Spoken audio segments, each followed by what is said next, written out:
नमस्कार, 5 की बात में आपका स्वागत है। मैं हूं अखिलेश शर्मा। शुरुआत कर रहे हैं इस वक्त की ब्रेकिंग न्यूज़ से जो ईरान इजराइल युद्ध से जुड़ी हुई है। इसमें खबर यह आई है कि ईरान ने अपनी हिट लिस्ट को जारी किया है।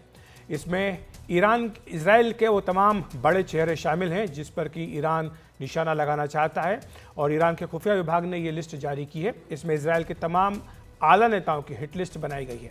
इसमें प्रधानमंत्री नेतन्याहू का नाम सबसे ऊपर रखा गया है। नेतन्याहू समेत 11 इजरायली नेताओं की हिट लिस्ट तैयार की गई है। ये ईरान की ओर से जारी की गई है, इसे सार्वजनिक किया गया है। यानी ईरान का इरादा साफ है, वो इजराइल के 11 बड़े नेताओं को निशाना बनाना चाहता है। इस बीच आपको यही बता दें कि इजराइल ने संयुक्त राष्ट्र के महासचिव पर प्रतिबंध लगा दिया है। यूएन महासचिव एंटोनियो गुटेरेस के इजराइल में घुसने पर बैन कर दिया गया है इजराइल की ओर से। इजराइल के विदेश मंत्री ने एक बयान जारी कर कहा कि जो कोई भी इजराइल पर ईरान के हमले की स्पष्ट रूप से निंदा नहीं कर सकता, वो इजराइल की धरती पर कदम रखने का हकदार नहीं है। वहीं रूस की अगर बात करें तो रूस की ओर से भी एक बड़ी खबर आ रही है जिसने ये फैसला किया है कि वो लेबनान को कल मानवीय मदद भेजेगा। विमान के जरिए रूस अपनी ओर से लेबनान को मानवीय मदद भेजेगा। रूस में लेबनान के राजदूत ने ये जानकारी दी है।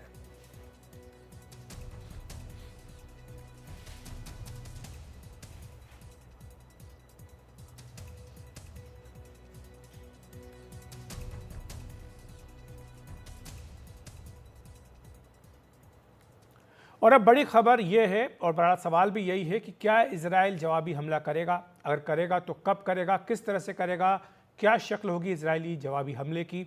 इसी को लेकर कल रात से ही लगातार प्रश्न उठाए जा रहे हैं। इसी पर चर्चा करने के लिए हमारे साथ दो खास मेहमान मौजूद हैं। हमारे साथ दिनकर श्रीवास्तव जी हैं जो कि पूर्व राजदूत हैं, साथ ही डॉक्टर मुश्ताक हुसैन हैं जो कि इजरायली मामलों के जानकार हैं। आप दोनों का बहुत बहुत स्वागत है एनडीटीवी इंडिया पर। दिनकर जी, शुरुआत आपसे करूँगा। आपके हिसाब से क्या लगता है कि इजराइल कब तक इंतजार करेगा, उसका अगला कदम क्या होगा और किस तरह का जवाब हो सकता है? देखिए, इस बारे में मैं स्पेकुलेट नहीं करना चाहूँगा। हम जो उनके प्रधानमंत्री के स्टेटमेंट है उससे शुरू करेंगे। उन्होंने कहा कि ये ईरान ने बहुत बड़ी गलती की है और इसका मतलब है कि वो उसका, और उन्होंने ये भी साफ किया कि वो करेंगे इसका, इसके जवाब में कुछ कार्यवाही। वो मेरे ख्याल से ये देखेंगे कि उनकी अपनी डिफेंसिव तैयारियां कहाँ तक हुई हैं, क्योंकि अगर इजराइल ने वॉर किया तो ईरान ने कहा है वो भी करेगा।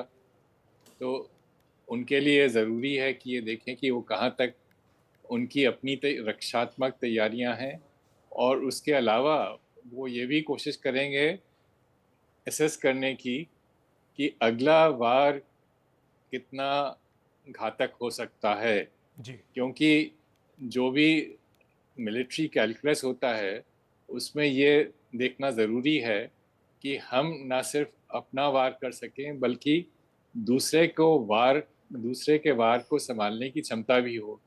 तो ये सब चीज़ों में थोड़ा सा वक्त लगता है।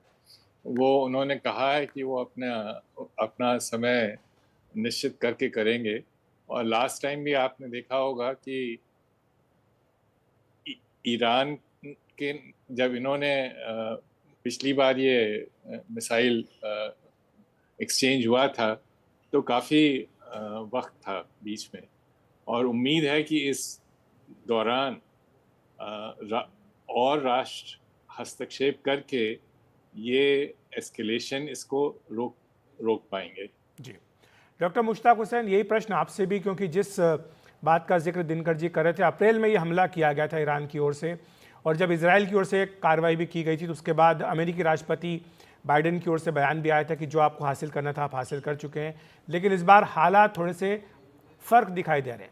जिस तरह से कल रात को बैलिस्टिक मिसाइलों से हमला किया गया, उसके बाद अब ये माना जा रहा है कि इजराइल निश्चित तौर पर इसका जवाब देगा, क्योंकि 2 दिन पहले ही यूएन सिक्योरिटी काउंसिल में इजराइल के प्रधानमंत्री इस बात का जिक्र करके आए हैं कि अगर उस पर हमला होता है इजराइल के ऊपर तो उसका भी जवाबी हमला दिया जाएगा। तो इसमें तो अब कोई संदेह नहीं है कि जवाबी हमला होगा। किस शक्ल में होगा, कैसे होगा, इसको लेकर के चर्चा ज़्यादा हो रही है। लेकिन जो प्रश्न है वो ये कि क्या दूसरी बड़ी ताकतें हैं, क्या वो इसमें इंटरवीन करके डिप्लोमेसी के जरिए इसको रुकाने की कोशिश कर सकते हैं? अगर आप सुन पा रहे हैं तो मुझे कोई आवाज़ नहीं आ रही है आपको ऊपर से। मैं उसको कोशिश करता हूं आप तक आवाज़ मेरी पहुंचाने की, लेकिन इस वक्त एक ब्रेकिंग न्यूज़ आ रही है, उसको आपको दर्शकों को बता देते हैं कि रॉकेट इंटरसेप्ट करने पे मदद पर ईरान की चेतावनी आई थी। ये एक बड़ी खबर आ रही है इस समय की। तो ईरान ने अपनी ओर से चेतावनी भी दी थी कि इंटरसेप्ट करने में कोई मदद ना करे जो रॉकेट कल रात को दागे गए थे, इस पर ईरान की ओर से चेतावनी दी गई थी। तो ये सिर्फ दो देशों के बीच के युद्ध का मामला ही रहे, ये कोशिश ईरान की ओर से है। वो नहीं चाहता कि कोई तीसरी ताकत इसमें दखल दे। हम डॉक्टर मुश्ताक हुसैन के पास जाने की कोशिश करेंगे, लेकिन दिनकर जी के पास ही मैं आना चाहूँगा। दिनकर जी, ये जो सवाल मैंने पूछा भी था डॉक्टर मुश्ताक हुसैन से, उसी पर आपसे समझना चाहेंगे कि जो बात हो रही थी अमेरिका की ओर से कि क्या अमेरिका इसमें दखल दे सकता है, क्या जो बाइडन इसमें ये कह सकते हैं कि अब इजराइल जहाँ पर है वहीं पर रहे, इसके आगे कदम बढ़ाने की ज़रूरत नहीं है, और क्या डिप्लोमेसी जिसका जिक्र आप कर रहे हैं वो अभी एक बड़ी भूमिका रख रहा है, या फिर सैनिक ताकत का ही इसमें प्रयोग किया जाएगा? मेरे ख्याल से डिप्लोमेसी की हमेशा जगह रहती है, और प्रेसिडेंट बाइडेन ने काफ़ी कोशिश की थी, पहले भी इजराइल को चेतावनी दी थी कि वो लेबनान पे हमला ना करे। और हिजबुल्लाह पे जब हमला हुआ तो उस समय ये भी बात अमेरिकन विदेश मंत्री के बयान से लगी कि अमेरिका से पूछा नहीं गया था। तो मेरे ख्याल से वो कोशिश कर रहे हैं इजराइल को रिस्ट्रेन करने की, लेकिन जैसा हमने पहले देखा है अमेरिका का काफ़ी बहुत कम प्रभाव रहता है इजराइल के इस तरह के निर्णयों पे। और इजराइल जानता है, नेतन्याहू जानते हैं कि इस समय चुनाव का मौका है, चुनाव मुश्किल से 1 महीने बाद हैं, इसलिए कोई भी कैंडिडेट या पार्टी ये नहीं चाहेगी कि उसको वो ये समझा जाए कि वो इजराइल की पूरी तरह से सपोर्ट नहीं कर रहा है। तो अब देखना पड़ेगा कि कितना निर्णायक रुख प्रेसिडेंट बाइडेन लेते हैं। अगर मैं आपको इतिहास में ले जाऊं, सन 1956 में प्रेसिडेंट आइजनहावर ने एक बड़ा निर्णायक कदम उठाया था जब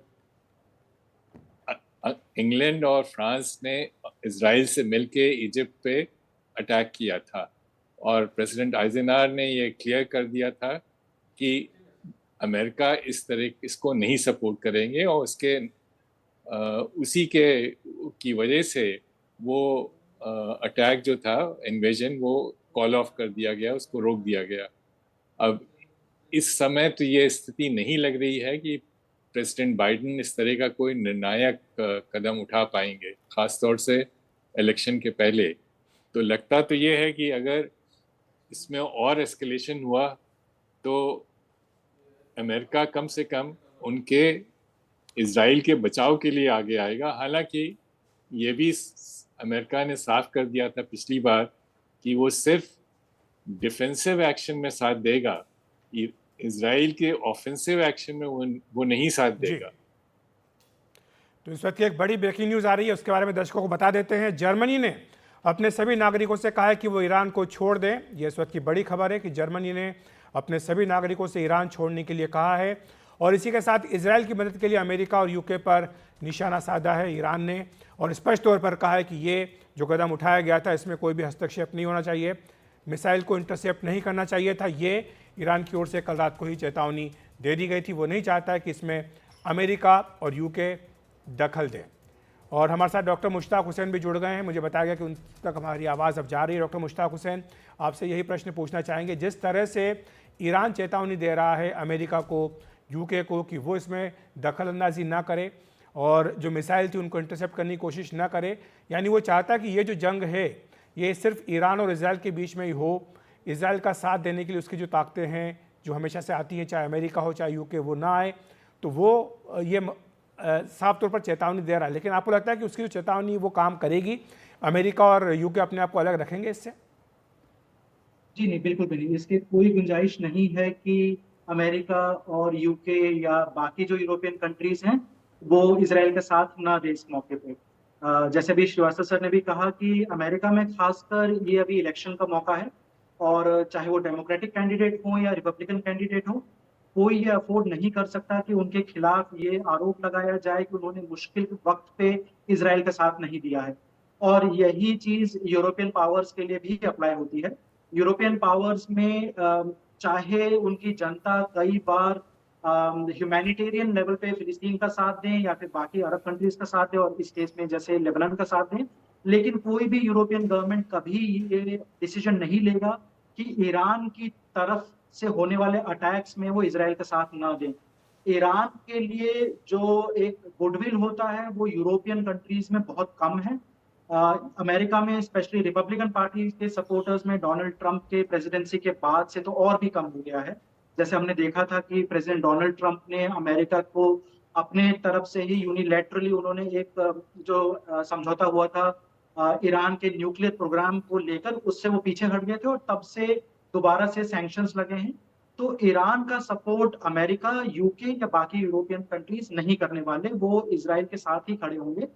बट ये जरूर हो सकता है कि वो इसराइल का साथ डिफेंसिव एक्शन में दे, ऑफेंसिव एक्शन में शायद ना दे।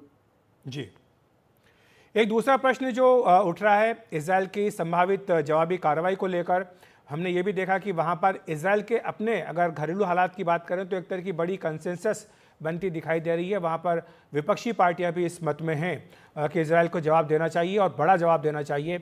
यहाँ तक कि जो पूर्व प्रधानमंत्री है नेफ्ताली बेनेट, उनका तो यहाँ तक बयान आया है कि जो ईरान के जो न्यूक्लियर इस्टेब्लिशमेंट्स हैं, जो भी न्यूक्लियर एक्टिविटीज़ यहाँ पर होती हैं, उनको टारगेट किया जाना चाहिए। और बल्कि वो एक कदम आगे जाकर यहाँ तक कह रहे हैं कि पिछले 50 वर्ष में ये पहली बार ऐसा मौका मिला है कि जब पूरे पश्चिम एशिया की जो सूरत है वो इजराइल बदल सकता है। तो इससे आप क्या अंदाज़ा लगा रहे हैं डॉक्टर मुश्ताक हुसैन की किस तरह की कार्रवाई हो सकती है?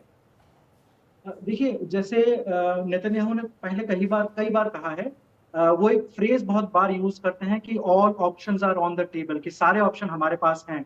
लेकिन मुझे लगता है कि ये बात सिर्फ इस हालिया जो सिचुएशन है उसी में ये सही बात है।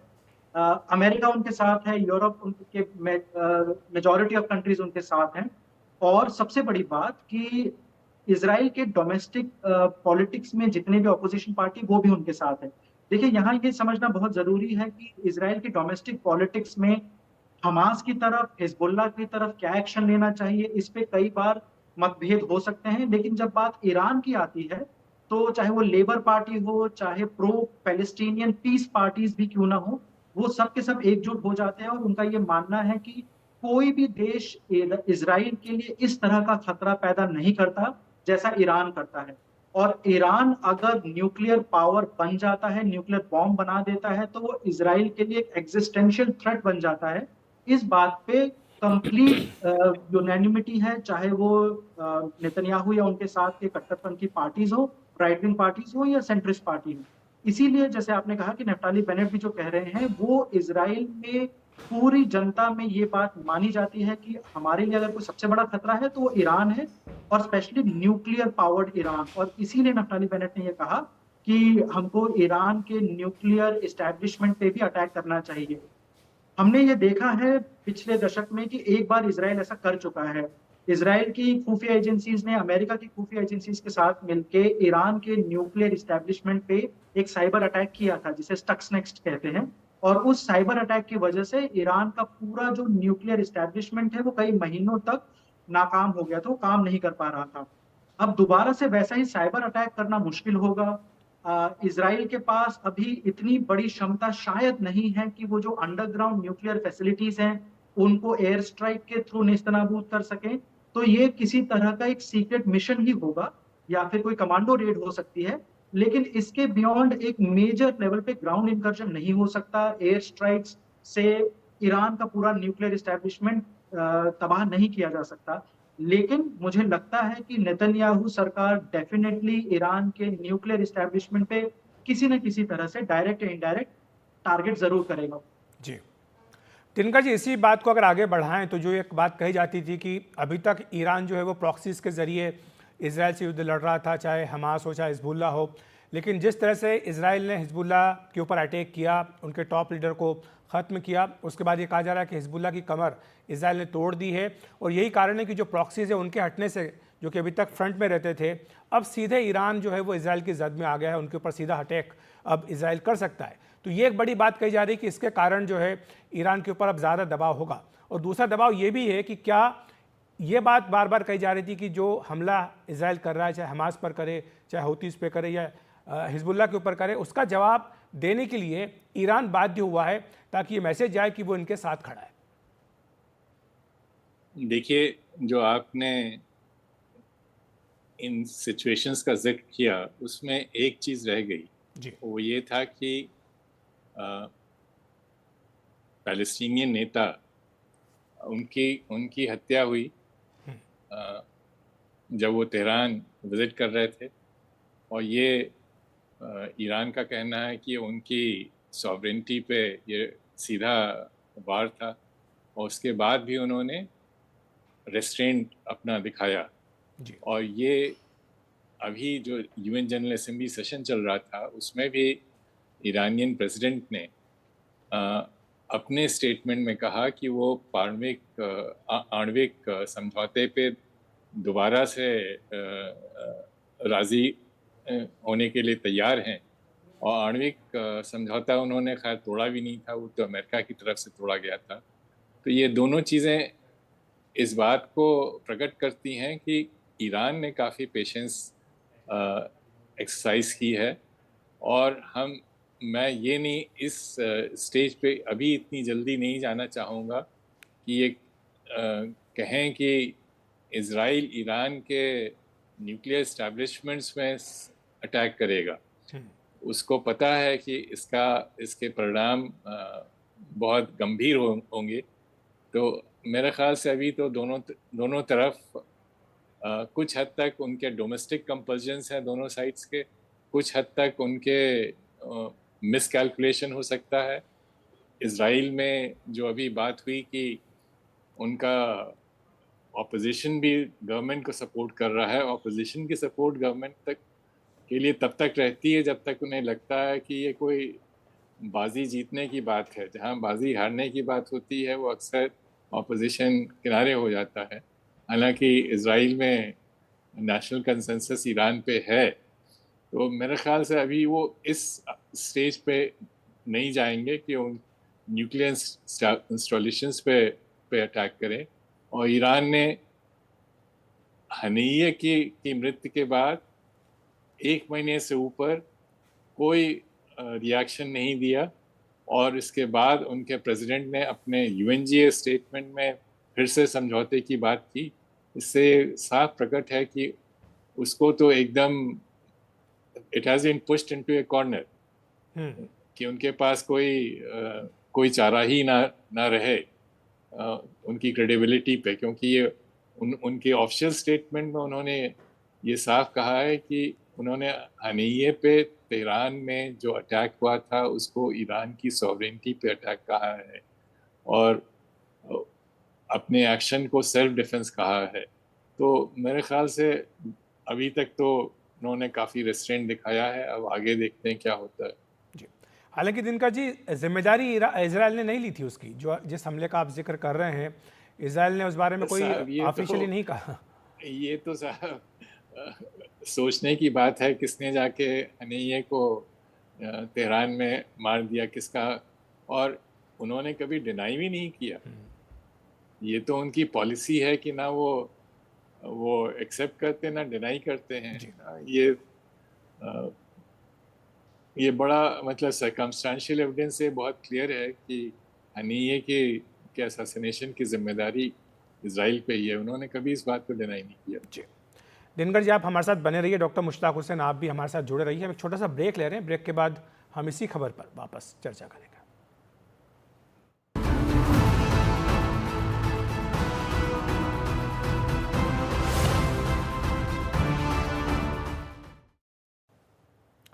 तो लगातार इसी पर प्रश्न उठ रहा है कि इजराइल इंतकाम अगर लेता है तो किस तरह से लेगा, और दूसरा प्रश्न ये भी है कि इजराइल ने एक साथ इतने सारे मोर्चे खोले हुए हैं।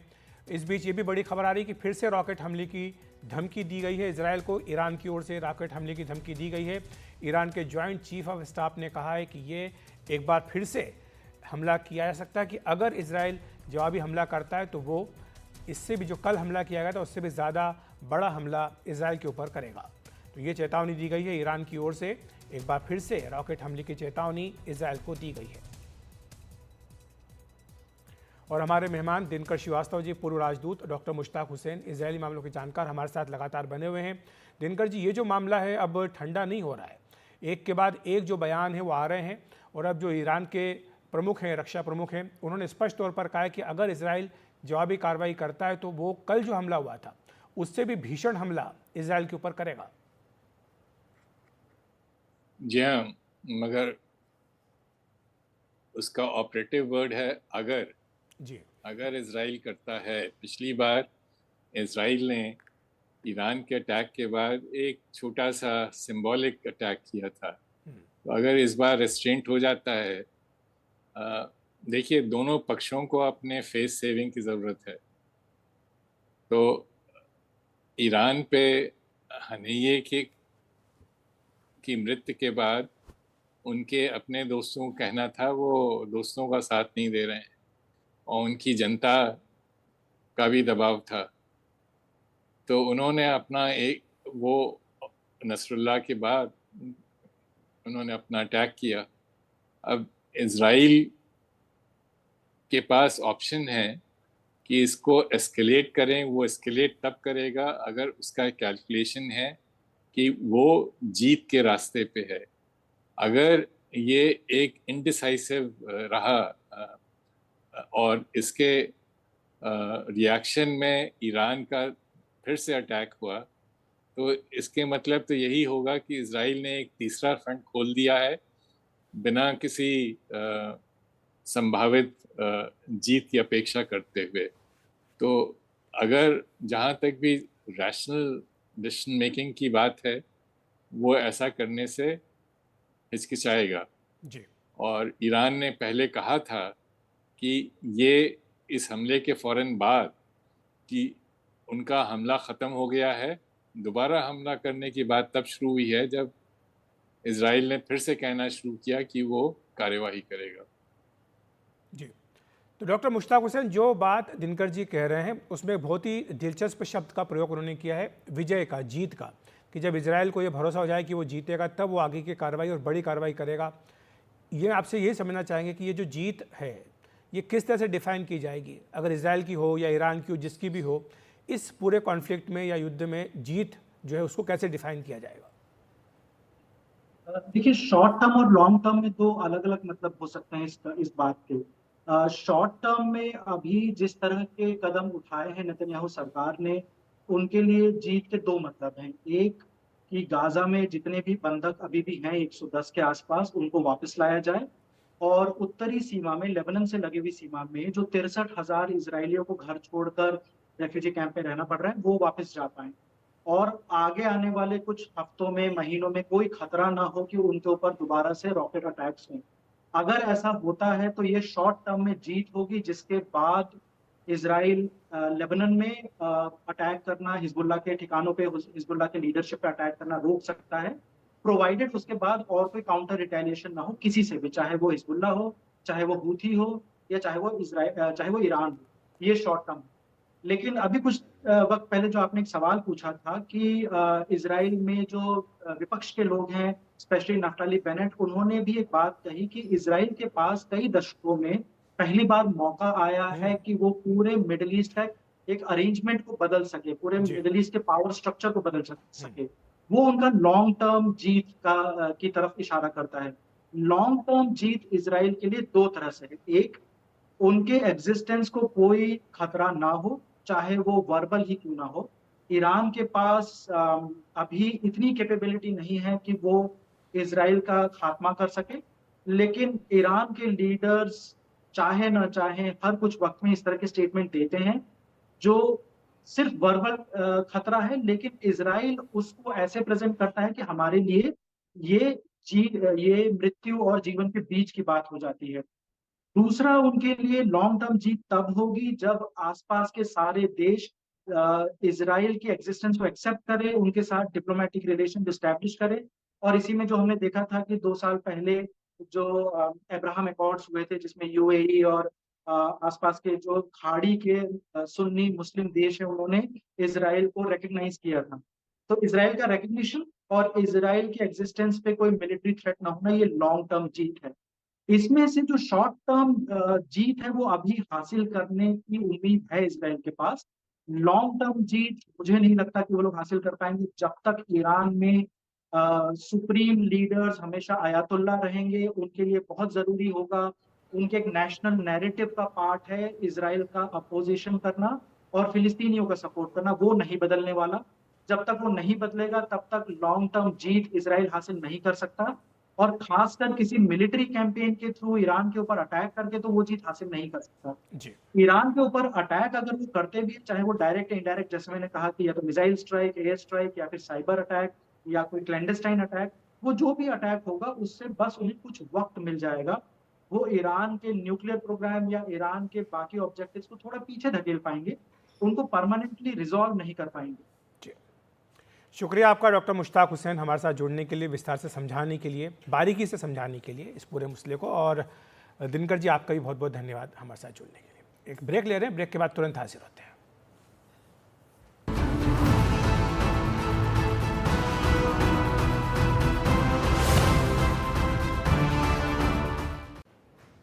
तो लेबनान, गाज़ा पट्टी, सीरिया, हूती आतंकवाद और अब ईरान, किस तरह इजराइल 5 मोर्चों पर एक साथ लड़ाई लड़ रहा है।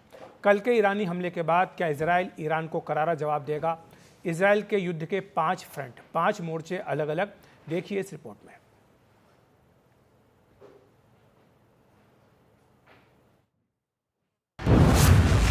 Oh God.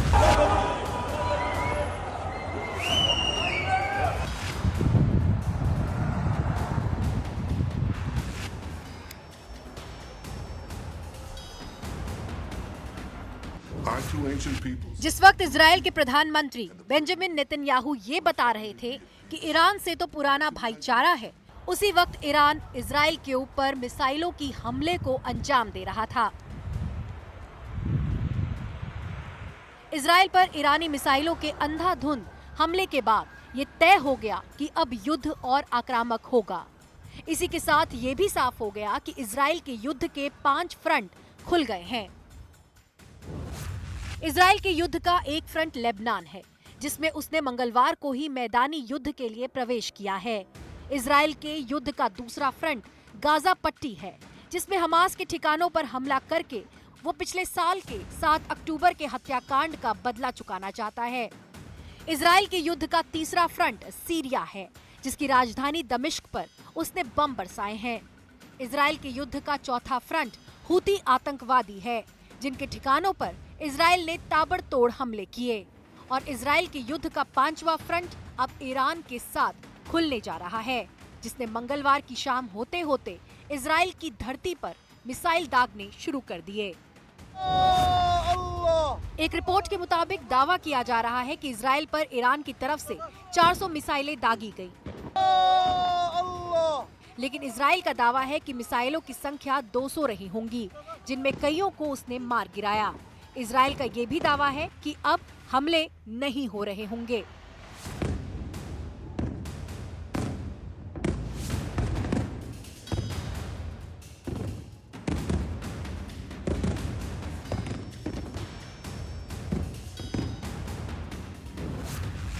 जिस वक्त फिलिस्तीन तक ये खबर पहुंची कि इजराइल पर ईरान ने मिसाइल हमला बोल दिया है, उस वक्त फिलिस्तीन के लोगों में खुशी की लहर दौड़ गई।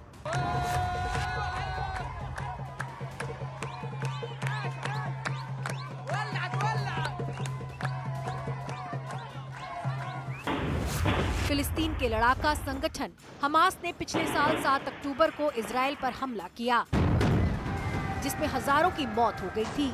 इसके बाद इजराइल ने हमास के खिलाफ युद्ध छेड़ दिया था। 7 अक्टूबर को इजराइल पर हमास का हमला हुआ था, तो 8 अक्टूबर को लेबनान के हिजबुल्लाह ने इजराइल पर हमला बोल दिया था। इससे इजराइल तिलमिला उठा। बदले की वो आग 1 साल बाद तक ठंडी नहीं हुई, इसलिए 27 सितंबर को इजराइल के बैरूत में मिसाइल दागकर हिजबुल्लाह के सुप्रीम कमांडर नसरअल्लाह को मार गिराया। नसरअल्लाह का काम तमाम होने के बाद ये कयास बढ़ गए थे कि इजराइल इसे अपना बदला पूरा मानकर शायद युद्ध से पीछा छुड़ाए, लेकिन यहाँ तो मामला उल्टा हो गया। इजराइल लगातार हिजबुल्लाह के ठिकानों पर हमला बोल रहा है। पहले आसमानी हमले होते रहे, अब मैदानी हमले शुरू हो गए हैं। इजरायली सेना ने दक्षिणी लेबनान में हिजबुल्लाह के ठिकानों पर सटीक खुफिया जानकारी के आधार पर टारगेटेड जमीनी हमले शुरू कर दिए हैं।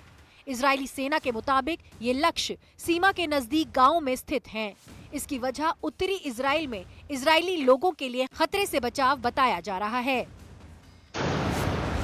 साफ है कि इजराइल अब की बार लेबनान का भूगोल बदलने की कोशिश कर रहा है।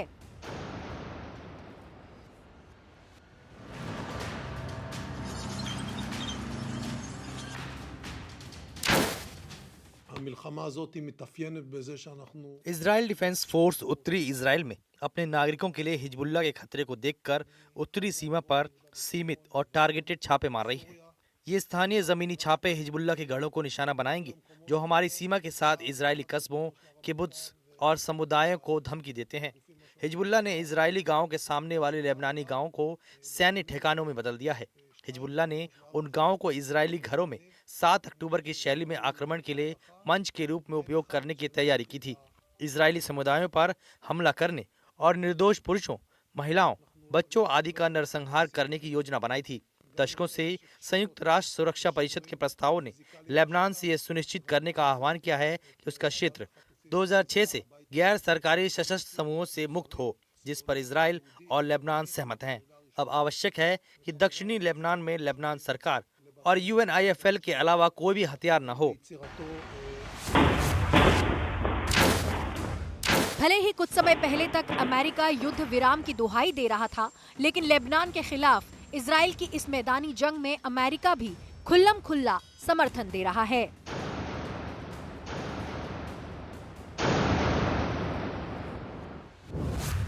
अमेरिका के राष्ट्रपति जो बाइडेन ने मिडिल ईस्ट में हजारों सैनिकों को भेजने की घोषणा की है।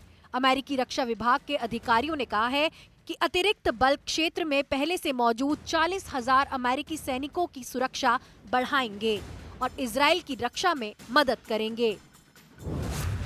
अमेरिका का ये समर्थन और इजराइल का तीखा हमलावर अंदाज लेबनान पर भारी पड़ रहा है। लेबनानी स्वास्थ्य मंत्रालय के अनुसार सोमवार को हुए इजरायली हमलों में 95 लोगों की मौत हुई है।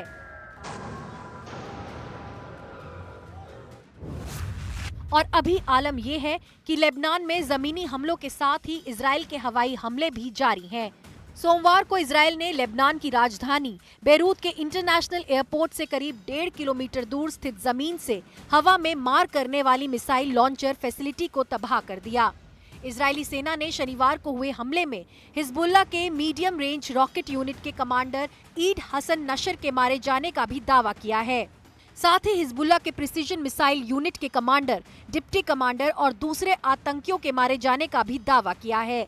इसके अलावा इजरायली हमले में PFLP आतंकवादी संगठन की लेबनान शाखा के प्रमुख आतंकवादी निदाल अब्देल आल और लेबनान में PFLP के सैन्य कार्यालय के प्रमुख आतंकवादी इमाद ओदेह को एक संयुक्त IDF और ISA खुफिया आधारित हमले में मार गिराया है। ये सही है कि लेबनान में निर्दोष नागरिकों की जान जा रही है, लेकिन इजराइल का कहना है कि वो हिजबुल्लाह के ही संपूर्ण सफाई के लिए ये जंग लड़ रहा है।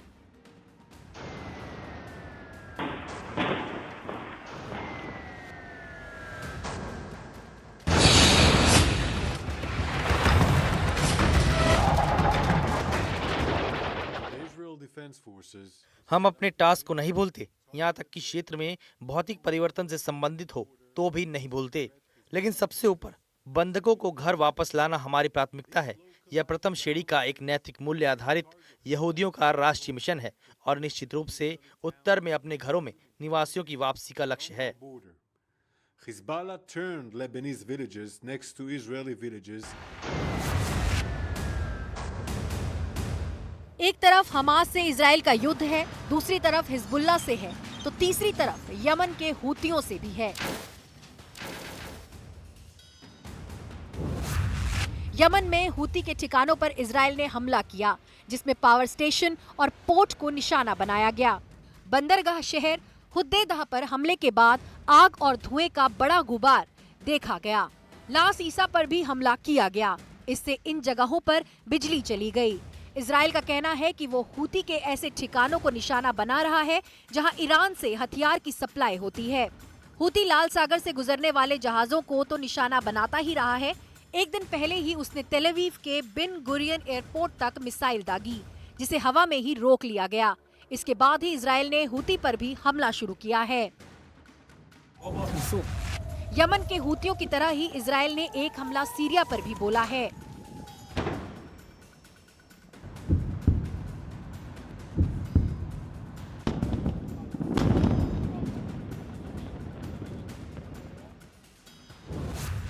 रिपोर्ट्स ये भी आ रही हैं कि सीरिया के राष्ट्रपति बशर अल असद के भाई माहिर के दमिश्क के ठिकाने पर भी हमला किया गया है, जिसके बाद से माहिर के साथ कोई संपर्क नहीं है।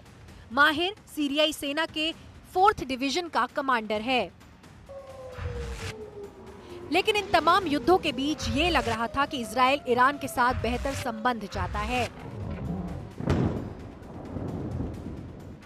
खासकर इजरायली प्रधानमंत्री बेंजामिन नेतन्याहू के बयान से ऐसा लग रहा था। Our two ancient peoples, the Jewish people and the Persian people, will finally be at peace. Our two countries, Israel and Iran, will be at peace. When that day comes, the terror network that the regime built in 5 continents will be bankrupt, dismantled. Iran will thrive as never before. Global investment, massive tourism, brilliant technological innovation based on the tremendous talents that exist inside Iran. Doesn't that sound better than endless poverty, repression and war? लेकिन ईरानी हमले के बाद Israel ने तय कर लिया है कि वो ईरान को भी करारा जवाब देगा। अमेरिका ने भी ईरान की मिसाइलों को मार गिराने की बात करके ये तय कर दिया है कि अब वो मिडिल ईस्ट में धधके युद्ध में इजराइल के साथ खुलकर खड़ा रहेगा। Bureau report, NDTV India. और इस वक्त की एक बड़ी खबर आ रही है, जर्मनी ने ईरान के राजदूत को तलब किया है। ये बड़ी खबर आ रही है, जर्मनी ने ईरान के राजदूत को तलब किया। इससे कुछ देर पहले जर्मनी ने ईरान में मौजूद अपने सभी नागरिकों को वहां से जाने के लिए कहा था। और इसराइल पर जिस तरह से कल हमला किया है ईरान ने, इसे लेकर जर्मनी ने ईरान के राजदूत को तलब किया है। हमारे साथ हमारी foreign affairs editor Kadambini Sharma studio में मौजूद है। कादम्बनी, हमने देखा 5 मोर्चों पर ईरान से इजराइल लड़ रहा है, इसमें ईरान भी अब शामिल हो गया है।